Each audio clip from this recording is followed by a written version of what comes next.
Bueno es el Señor en todo tiempo con cada uno de nosotros. Hermoso poder decirle a nuestro Dios que se haga tu voluntad, que se haga lo que tú quieras, cuando tú quieras y como tú quieras. En esta tarde quisiera compartir con ustedes una porción de la Escritura que, bueno, hemos estado en las damas estudiando el libro de Romanos y ha sido de mucha bendición para aquellas que tenemos la bendición de venir. Y hubo un día que me tocó compartir un mensaje y quisiera también compartirlo con ustedes, ya que el Señor habló mucho en mi vida y sé que también lo puede hacer con cada uno de nosotros. Y tiene que ver con parte de los sobrenombres. ¿Le han puesto algún sobrenombre alguna vez? Hermano, no queremos saber cuál, pero voy a preguntar uno por uno. A mí cuando iba al colegio me decían Gasparín, no sé por qué, pero me decían Gasparín, chica. En su tiempo me dijeron flaca también.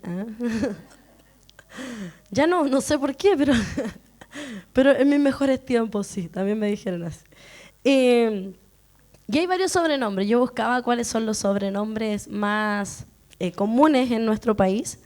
Y dentro de ellos estaba el Pato, el Lucho, el Chico, la Flaca, ahí estoy yo, Maestro, la Morenaza, el Chino, la Rusia, o el Rusio también, Amigo, el Socio, Compadrito, y así podemos seguir, ¿cierto? Algunos nos dicen que flight la hermana, a lo mejor en mi mundo, pero muchos de estos yo creo que lo hemos escuchado.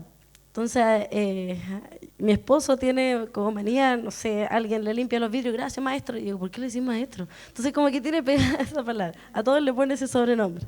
Y hay otras personas que dicen amigo, y digo, no soy tu amigo, así como, pero sí, son sobrenombres, un sobrenombre se dice que es un nombre adicional o alternativo que se le da a una persona, generalmente basado en una característica personal, una habilidad o un rango distintivo.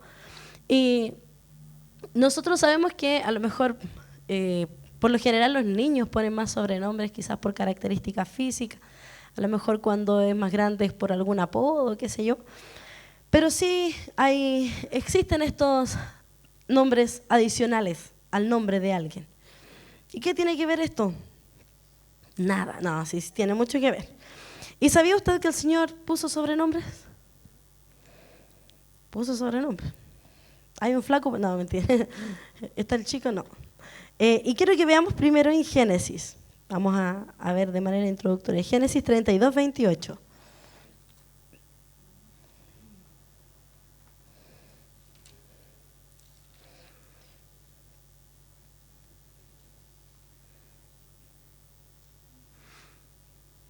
Y aquí usted va a decir, sí. Dice, y el varón le dijo, no se dirá más tu nombre Jacob, sino Israel, porque has luchado con Dios y con los hombres y has vencido. Primer sobrenombre. Aquí vemos cómo el Señor le dio un nombre adicional a alguien, le cambió su nombre antiguo. También tenemos en Mateo 16, 18.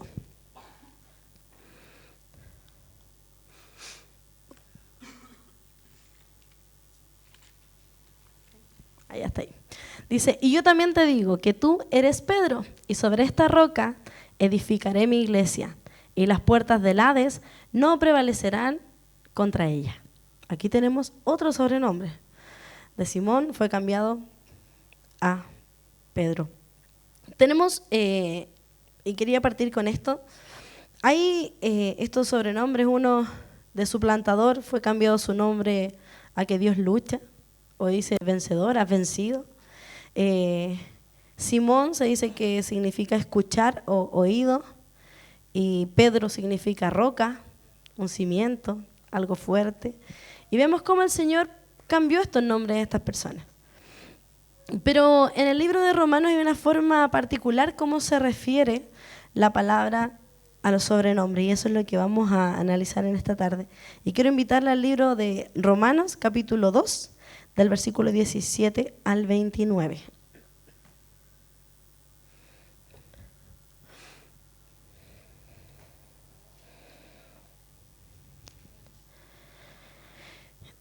y lleva por título Los judíos y la ley. Dice así: he aquí, tú tienes el sobrenombre de judío y te apoyas en la ley y te glorías en Dios y conoces su voluntad e instruido por la ley apruebas lo mejor y confías en que eres guía de los ciegos, luz de los que están en tinieblas, instructor de los indoctos, maestro de niños, que tienes en la ley la forma de la ciencia y de la verdad. Tú pues que enseñas a otros, ¿no te enseñas a ti mismo? Tú que predicas que no se ha de hurtar, ¿hurtas? Tú que dices que no se ha de adulterar, ¿adulteras? Tú que abominas de los ídolos, ¿cometes sacrilegio? Tú que te jactas de la ley, ¿con infracción de la ley deshonras a Dios? Porque como está escrito, el nombre de Dios es blasfemado entre los gentiles por causa de vosotros. Pues en verdad la circuncisión aprovecha si guarda la ley, pero si eres transgresor de la ley, tu circuncisión viene a ser incircuncisión. Si pues el incircunciso guardare las ordenanzas de la ley, ¿no será tenida su incircuncisión como circuncisión? Y el que físicamente es incircunciso, pero guarda perfectamente la ley, te condenará a ti, que con la letra de la ley y con la circuncisión eres transgresor de la ley.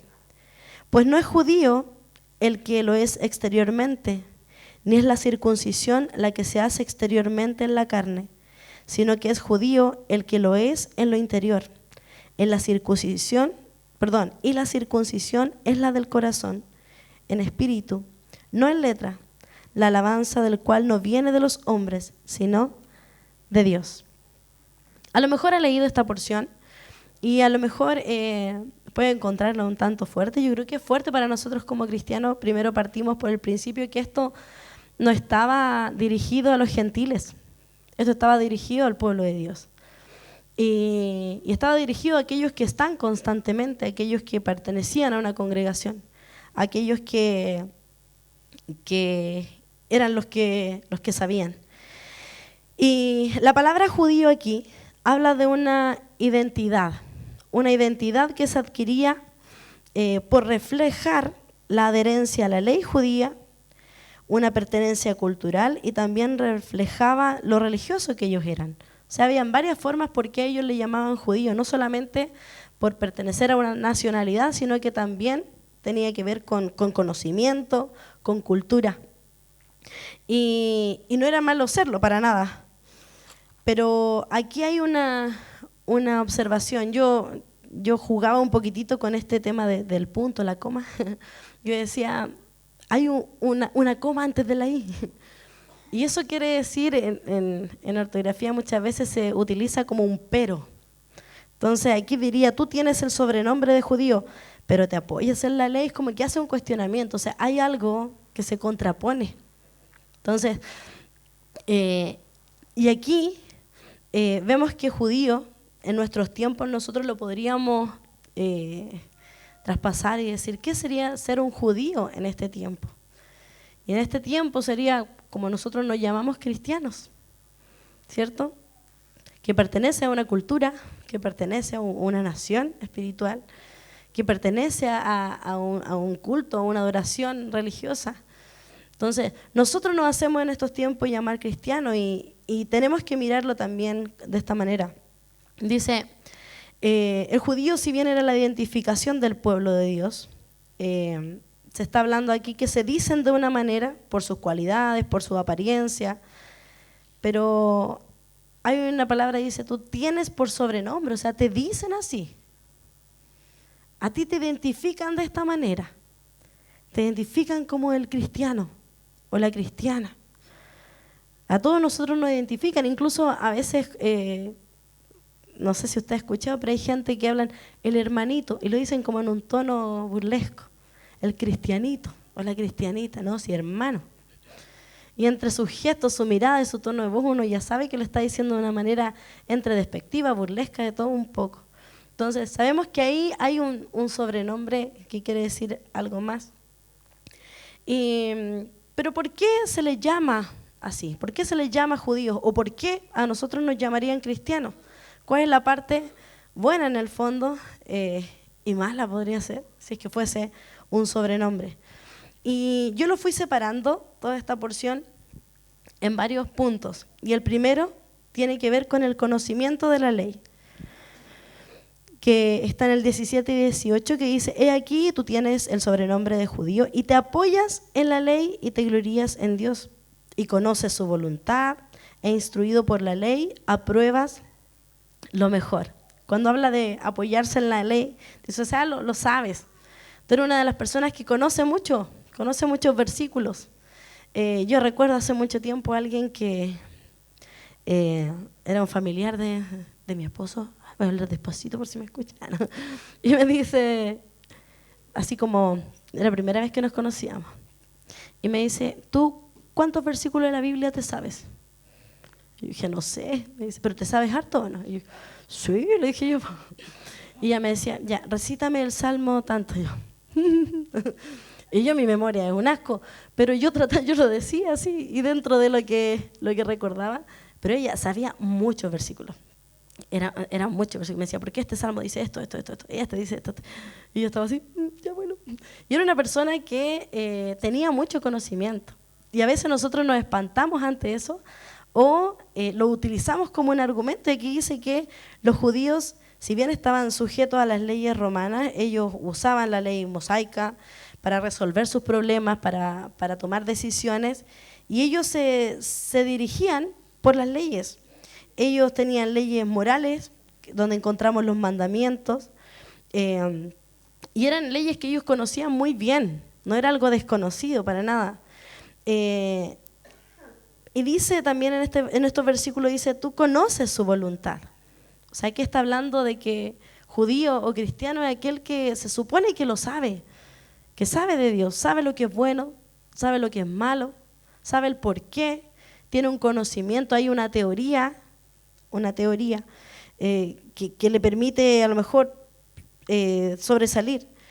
Dice, te sabes muchos versículos, conoces todos los rituales eclesiásticos, a lo mejor sabes, no, es que en una iglesia tienen que haber alabanzas rápidas y alabanzas lentas. Tiene que haber esto otro. No, mira, no dieron la gloria a Dios al final. No, es que esto. Entonces, es alguien que conoce todo, cómo tiene que hacerse, pero netamente conocimiento. Usa la palabra incluso para argumentar dentro de sus conversaciones. ¿Has escuchado a alguien que dice, no, pero es que el Señor dice, y uno dice, como que no me llegó lo que dijo? Y utilizó la palabra. Y uno dice, pero ¿por qué? Es como algo que más que confrontarme y sensibilizarme ante lo que me diga, a veces uno dice, me provoca un rechazo. ¿Le ha pasado eso alguna vez? Y nos provoca un rechazo y uno dice, no sé, algo pasa, seré yo, Señor. Pero ocurre, y ocurre cuando está este sobrenombre, cuando se basa una persona solamente en el conocimiento y faltan un montón de actitudes también detrás. Quiero que leamos 1 Corintios 8, 2.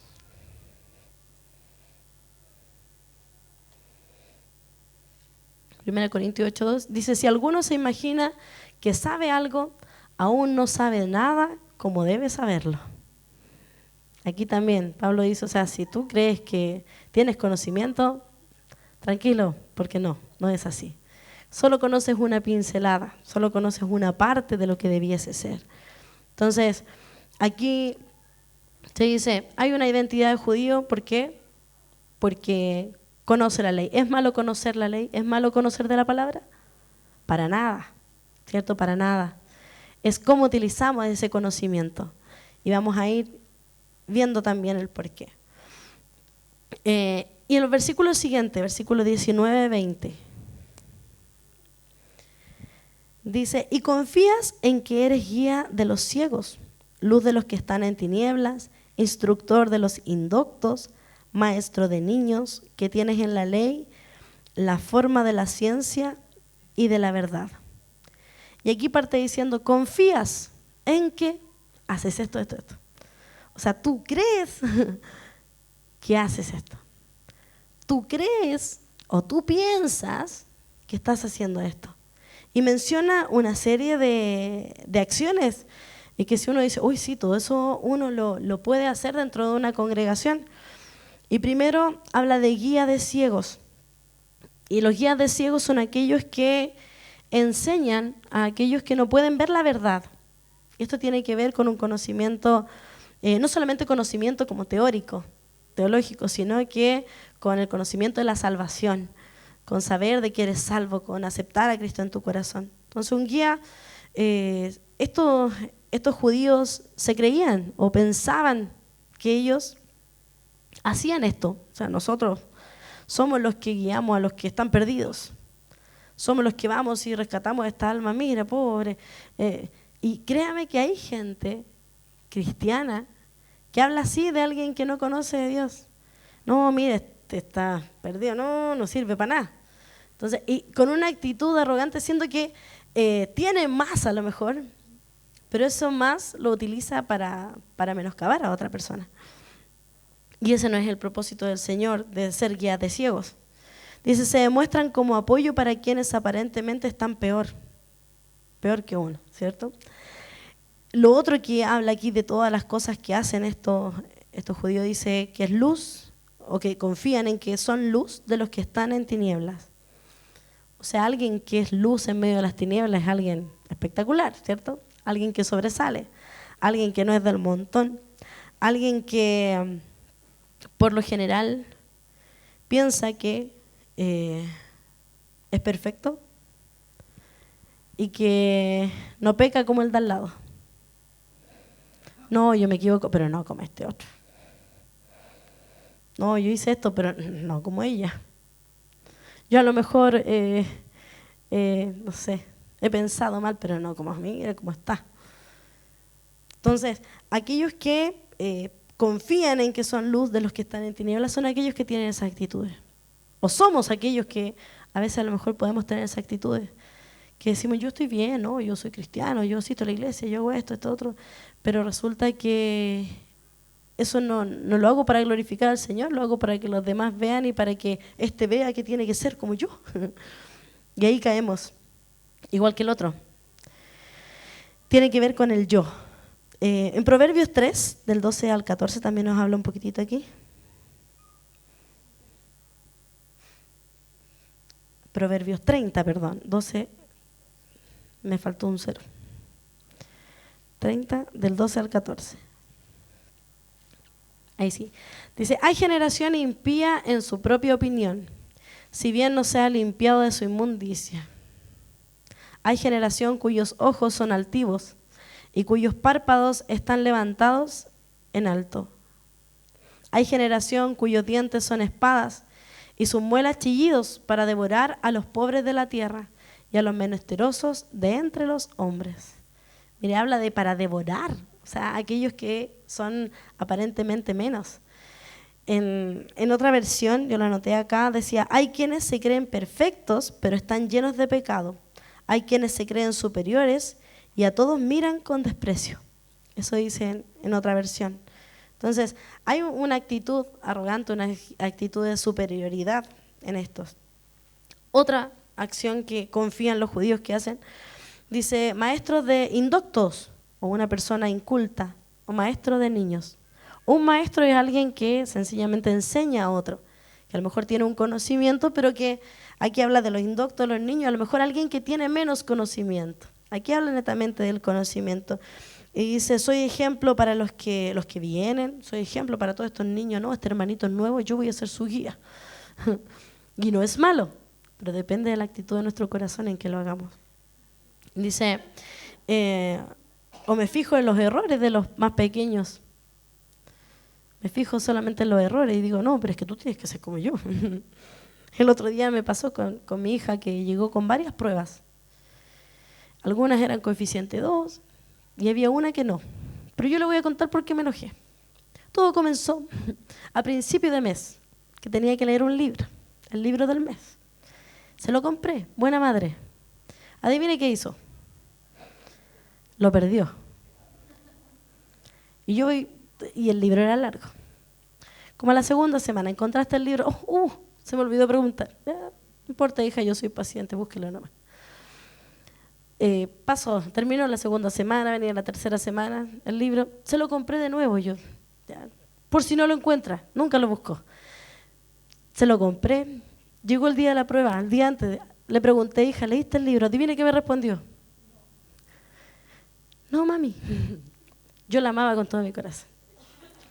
Y yo le dije, no importa, amada hija. Esas cosas ocurren. Dije, pobre de ti. Que te saquen menos de un 6. Le dije, más encima, mire. Y cuando llegó con todas las notas, venía con varios 7 y coeficiente 2. Y entre medio hacía el último. Venía un 5-1. Y adivina de qué era. Del libro. Y yo le di un sermón. Yo dije, pero mira la nota. Y dije, no leíste el libro, te lo compré. Le saqué en cara todo lo que yo hice como buena madre. Y ella me dice, hay 5 notas. Me dice así, ¿es para la chica? Me dice, hay 5 notas. Me dijo, ¿y te fijaste en una? Me dice, oh, ¿y sabe qué? Y yo quedé así como, oh. Y cuando hacía esta parte del mensaje, me acordé de esto. Yo dije, a veces en lo más pequeño nos fijamos en el error, siendo que hay muchas cosas que hacen bien. Y a veces dentro del contexto de adultos, nosotros tendemos a hacer eso también. De que alguien más chiquitito, no, mira lo que hiciste, y resulta que hizo hartas cosas y con un montón de esfuerzo. Y dentro de todo su esfuerzo, a lo mejor lo máximo era eso, y nosotros igual lo valoramos poco porque como adultos lo haríamos distinto. Entonces esto pasaba también con estos judíos. Pasaba que se creían que ellos estaban enseñando a los más chicos, pero resulta que a lo mejor estaban siendo como la Liseta, que le decían, te fijaste solamente en lo malo, siendo que soy pequeño y estoy aprendiendo. Miren lo que dice Lucas 18, del 9 al 14.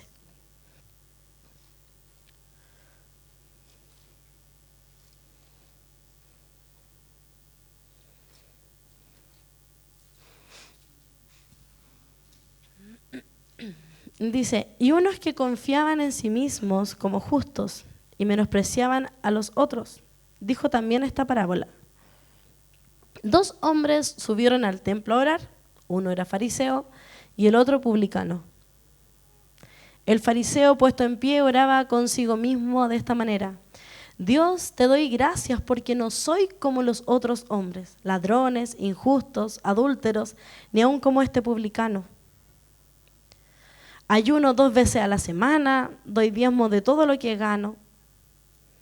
Mas el publicano, estando lejos, no quería ni aún alzar los ojos al cielo, sino que se golpeaba el pecho diciendo, Dios, sé propicio a mí, pecador. Os digo que éste descendió a su casa justificado antes que el otro, porque cualquiera que se enaltece será humillado, y el que se humilla será enaltecido. Mira, aquí hay un claro ejemplo de un judío que no estaba siendo como se esperaba que fuera, sino que un judío que tenía un sobrenombre de judío, que aparentaba, que decía, o sea, yo soy mejor que este pequeño, yo soy mejor y merezco mejores cosas. El tercer punto que yo identifiqué acá, le puse crítica a la hipocresía, y que va desde el versículo 21 al 24 del Romanos 2.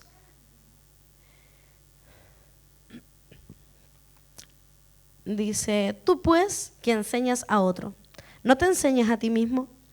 Tú que predicas que no se ha de hurtar, ¿hurtas? Tú que dices que no se ha de adulterar, ¿adulteras? Tú que abominas de los ídolos, ¿cometes sacrilegio? Tú que te jactas de la ley, con infracción de la ley, deshonras a Dios.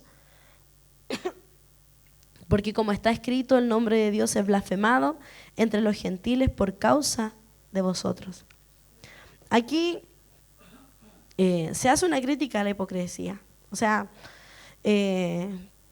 tú te dices ser muy y no eres ni tan, como dice una amiga. Tú dices que haces esto, pero resulta que no lo haces. Tú le dices a otro, sabes que tienes que amar, pero no lo haces. Tú le dices a otro, hay que ser misericordioso, hay que ser generoso, pero viene alguien, no, sale de aquí, ya te vi. ¿O no? Y mentimos quizás. Dice, no lo haces. Y da una serie de ejemplos, habla de hurtar. Y hay formas en que una persona hurta. A veces pensamos que hurtar es solamente robar y asaltar a alguien y que salgo corriendo. No, hay muchas formas. Se habla de hurtar cuando robamos tiempo en el trabajo. Me voy a escapar antes, nadie me está mirando. O tomamos algo que no nos pertenece. También puede ser del trabajo o de otro lugar. Me voy a llevar estas hojitas, están aquí solitas. La corchetera nadie la usa, le saco el nombre y me la llevo.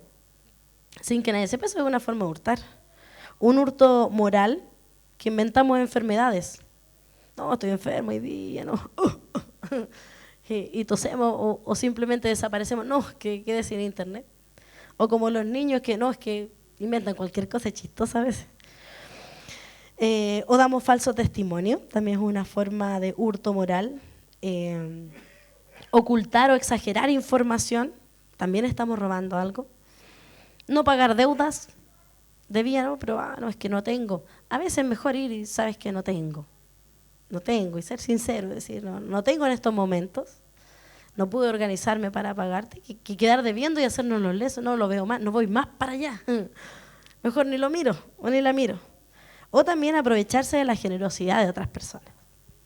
Hay personas que tienen muchos talentos, muchas habilidades, y a veces puede que nos aprovechemos de esta persona. No, es que usted, hermanito, usted que es abogado. No. Hermano Dan, ¿por qué no me averigua? Entonces, a veces uno se aprovecha y siento que eso es un trabajo también. Entonces está bien, a lo mejor una consulta, pero es distinto una consulta de que ya le hagamos le pidamos una asesoría en algo, ¿cierto? Es un ejemplo, no se siente ofendido, a lo mejor alguno está ahí preguntándole algo a Dan, pero no, solo un ejemplo. Pero sí, a veces sin darnos cuenta nos aprovechamos de ciertas cosas. Oye, hermana, usted pone inyección, me ponen inyección y eso es un trabajo de la hermana. Entonces como que lo tomamos que fuese obligación y no es así, no tiene por qué ser. A veces puede que alguien quiera hacerlo y bienvenido es, pero no es una obligación y eso también tenemos que entenderlo. Lo otro habla de adulterar. Y adulterar por lo general lo relacionamos a la intimidad matrimonial, pero también el adulterar tiene que ver con ser infiel a Dios, con reemplazar quién es Dios. Y yo creo que es el adulterio peor que podríamos hacer. Reemplazar el nombre de Dios por alguien o por algo más. Aceptando incluso el pecado como algo normal. También habla de la idolatría, aceptar falsas doctrinas, mezclando la adoración a Dios con falsas doctrinas. O sea, no, si esto igual lo podemos hacer, no, pero un poquito de aquí, un poquito de allá. Si usted se pone a buscar en internet, hay cosas que uno dice, ya, ¿de verdad eso existe? A veces uno dice, ya, eso no tiene por dónde. Uno podría adorar al Señor a lo mejor de tal o tal manera. Y aquí en el fondo se le dice a estos aparentes judíos, le dice, ¿con qué cara exiges lo que no eres? ¿Por qué pides a otros que hagan algo que tú no estás haciendo? Y le quiero invitar a que leamos Mateo 7, del 1 al 4.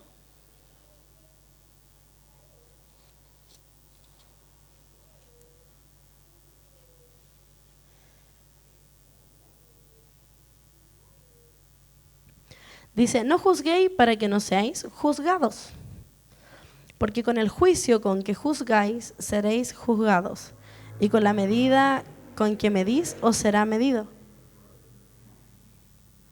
¿Y por qué miras la paja que está en el ojo de tu hermano y no echas de ver la viga que está en tu propio ojo?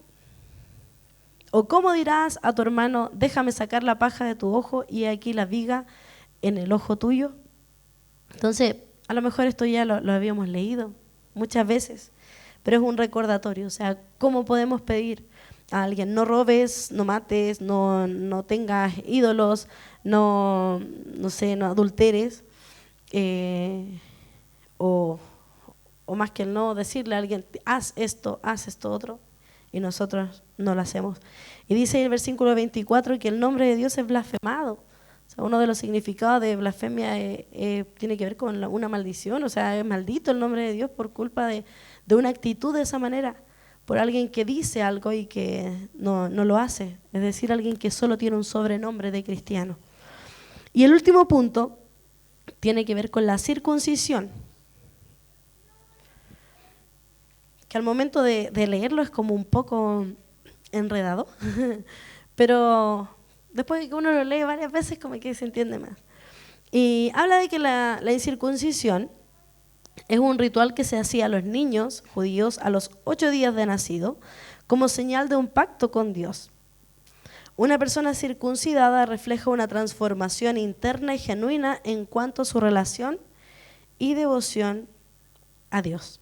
Entonces, habla de que era un ritual, o sea, los judíos tenían constantemente este ritual con todos los varones que nacían y era algo que los representaba, o sea, era un sello para el pueblo. No era opcional, era si tú eres judío tienes que hacerlo, tiene que estar esto en ti. Y aquí la palabra nos enfrenta, nos dice, o sea, la circuncisión, este acto, o quizás nosotros, ciertos rituales, tiene más que ver con lo interno que con lo externo.